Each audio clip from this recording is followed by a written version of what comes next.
উগান্ডার বিপক্ষে বিশাল জয় দিয়ে এবারের বিশ্বকাপ মিশন শুরু করল আফগানিস্তান। মাত্র ৫৮ রানে অল আউট হয়ে টি-20 বিশ্বকাপে লজ্জার রেকর্ডে নাম লিখিয়েছে উগান্ডা। বিশ্বকাপে এটি চতুর্থ দলীয় সর্বনিম্ন রান। বিশ্বকাপের সর্বনিম্ন দলীয় রানের রেকর্ডটি অবশ্য নেদারল্যান্ডসের দখলে। ২০১৪ সালে বিশ্বকাপে শ্রীলঙ্কার বিপক্ষে মাত্র ৩৯ রানে অল আউট হয়েছিল ডাচরা। গায়ানায় টস হেরে ব্যাট করতে নেমে দারুণ শুরু পায় আফগানিস্তান। টস হেরে প্রথমে দুই আফগান ওপেনার ইব্রাহিম জাদরান এবং রহমতুল্লাহ গুলবাজের ব্যাটিং তাণ্ডবে উগান্ডার বিপক্ষে ৫ উইকেটে ১৮৩ রানের বিশাল সংগ্রহ পায় রশিদ খানের দল।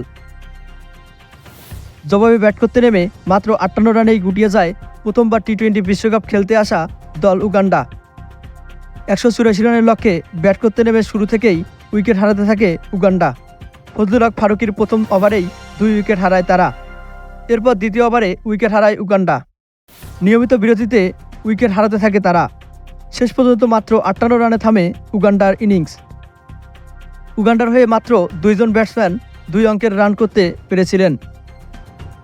তাতে করে এবারের বিশ্বকাপে ১২৫ রানের বিশাল জয় নিয়ে মাঠ ছাড়ে আফগানিস্তান।